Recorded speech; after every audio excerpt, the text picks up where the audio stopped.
ಕಿಪಿಕೀರ್ತಿ ಅವರೇ, ನೀವು ಇನ್ಸ್ಟಾಗ್ರಾಮಲ್ಲೇ ಇಡೀ ಕರ್ನಾಟಕಕ್ಕೆ ಪರಿಚಯವಾದಂಥವ್ರು.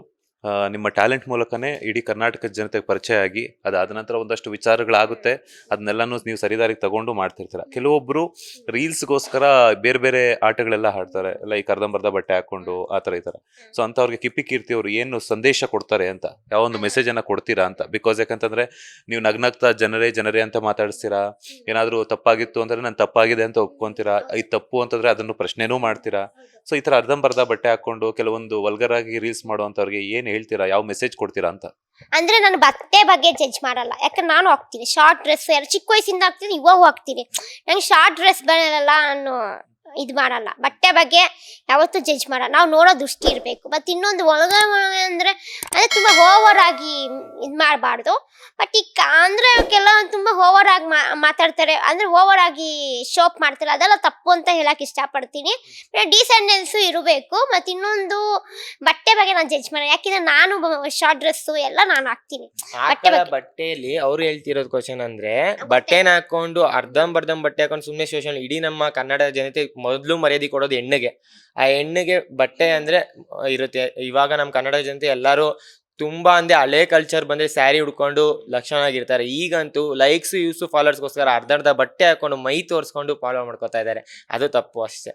ಅಂದರೆ ನಾನು ಬಟ್ಟೆ ಬಗ್ಗೆ ಜಡ್ಜ್ ಮಾಡಲ್ಲ, ಯಾಕೆಂದರೆ ನಾನು ಶಾರ್ಟ್ ಡ್ರೆಸ್ ಹಾಕೊತೀನಿ. ಇವಾಗ ನಾನು ಚಿಕ್ಕ ವಯಸ್ಸಿಂದ ನನಗೆ ಬೆಳೆದಿದ್ದು ಎಲ್ಲ ಥರ ಬಟ್ಟೆ ಹಾಕೊತೀನಿ. ಹಂಗಂತೇಳಿ ಬಟ್ಟೆ ಬಗ್ಗೆ ಜಡ್ಜ್ ಮಾಡಲ್ಲ ನಾನು. ನಾನೇನು ಹೇಳ್ತಾ ಇದ್ದೀನಿ ಅಂದರೆ, ನಾವು ರೀಲ್ಸ್ ಮಾಡ್ತೀವ, ಆ ರೀಲ್ಸು ಒಂದು ಕಾಮನ್ ಆಗಿ ಡೀಸೆಂಟ್ನೆಸ್ ಆಗಿ ಮಾಡಬೇಕು. ಶಾರ್ಟ್ ಡ್ರೆಸ್ ಹಾಕಿದ್ರು ಪರವಾಗಿಲ್ಲ, ಏನು ಡ್ರೆಸ್ ಹಾಕಿದ್ರು ಪರವಾಗಿಲ್ಲ, ಮಾಡೋದು ಒಂದು ಡೀಸೆಂಟಾಗಿ ಮಾಡಬೇಕು.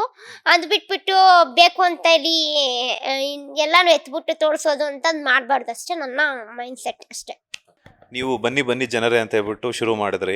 ಈಗ ನಮ್ಮ ಆಫೀಸಲ್ಲೂ ಕೂಡ ನಮ್ಮನ್ನೆಲ್ಲನೂ ಸಹ ವಿಜಯ್ ಅಂತಿದ್ದಾರೆ. ಅವರು ಬನ್ನಿ ಜನರೇ, ಹೋಗಿ ಜನರೇ, ಕಿಪಿಕೀರ್ತಿ ಅವ್ರನ್ನ ಇಂಟರ್ವ್ಯೂ ಮಾಡ್ಕೊ ಬನ್ನಿ ಜನರೇ ಅಂತ ಹೇಳ್ತಾರೆ. ಸೊ ನಿಮ್ಮ ವರ್ಡನ್ನೇ ಯೂಸ್ ಮಾಡ್ತಿದ್ದಾರೆ. ವಿಜಯ್ ಅವ್ರಿಗೆ ಏನು ಹೇಳ್ತೀರಾ ಅಂತ?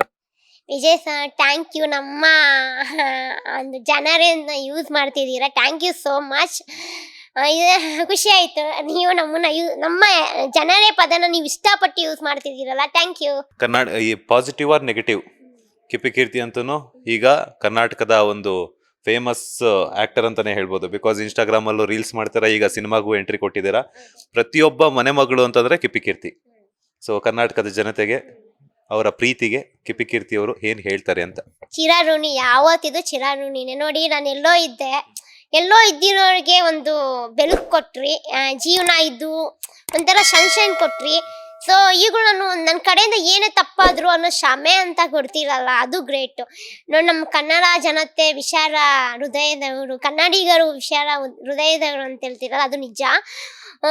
ಇವಾಗ ನಾನು ತಪ್ಪು ಮಾಡಿದ್ರು ಆ ತಪ್ಪನ್ನ ನೀವು ಸಮಯ ಕೊಟ್ಟು ನನ್ನನ್ನು ಪ್ರೀತಿಯಿಂದ ಮಾತಾಡಿಸಿ, ಚಿಕ್ಕ ಮಕ್ಕಳಿಂದ ಇದ್ದು ಅಜ್ಜಿಯಿಂದ ಹಿಡಿದು ಎಲ್ಲರೂ ನನ್ನ ಮಾತಾಡಿಸ್ತಾರಲ್ವ, ಅದು ಗ್ರೇಟು.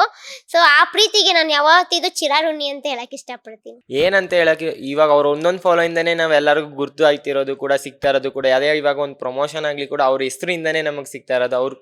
ಇವಾಗ ಅವ್ರು ನಮ್ಮ ಫಾಲೋ ಮಾಡಿಲ್ಲ ಅಂದರೆ ನಾವು ಆಯ್ತಾನೆ ಇರಲಿಲ್ಲ, ಎಲ್ಲೂ ಕೂಡ ಹೋಗ್ತಾನೆ ಇಲ್ಲ, ಅರ್ನಿಂಗ್ ಮಾಡೋಕ್ಕಾಗ್ತೀರಾ. ಅವ್ರು ಒಂದೊಂದು ಫಾಲೋಯಿಂದ ನಾವು ತುಂಬ ಖುಷಿ ಪಡ್ತಾ ಇದ್ದೀವಿ. ಈಗ ಎಷ್ಟು ಸಪೋರ್ಟ್ ಮಾಡ್ತಾ ಇದ್ರೆ ಇನ್ನೂ ಜಾಸ್ತಿ ಸಪೋರ್ಟ್ ಮಾಡಿ, ಎಲ್ಲರಿಗೂ ಕೂಡ ಚಿರೋಣಿ ಆಗಿರ್ತೀವಿ. ನಾವು ಸಾಯೋವರೆಗೂ ನಿಮ್ಮನ್ನ ನೆನ್ಸ್ಕೊಳ್ತಾನೆ ಇರ್ತೀವಿ. ನಿಮ್ಮ ಒಂದೊಂದು ಸಪೋರ್ಟ್ ಕೂಡ ನಮ್ಗೆ ಲೈಫ್ ಟೈಮ್ ಇರೋ ಗಂಟ ಬೇಕೇ ಬೇಕು. ಕರ್ನಾಟಕ ಜನತೆ ಸಪೋರ್ಟ್ ಇದ್ರೇನೆ ಈ ಇಂಡಸ್ಟ್ರಿಯಲ್ಲಿ ಬೆಳೆಯೋಕ್ಕಾಗೋದು. ಲೇಟೆಸ್ಟ್ ಹಾಗೂ ಇಂಟ್ರೆಸ್ಟಿಂಗ್ ಸುದ್ದಿಗಳಿಗಾಗಿ ಬಾಸ್ ಟಿವಿ ಕನ್ನಡ ಚಾನೆಲ್ನ ಸಬ್ಸ್ಕ್ರೈಬ್ ಮಾಡಿ, ಹಾಗೆಯೇ ಬೆಲ್ ಐಕಾನ್ ಪ್ರೆಸ್ ಮಾಡಿ. ಇದರ ಜೊತೆಗೆ ಫೇಸ್ಬುಕ್, ಇನ್ಸ್ಟಾಗ್ರಾಮ್, ಎಕ್ಸ್ ನಲ್ಲೂ ಮಿಸ್ ಮಾಡದೆ ಫಾಲೋ ಮಾಡಿ.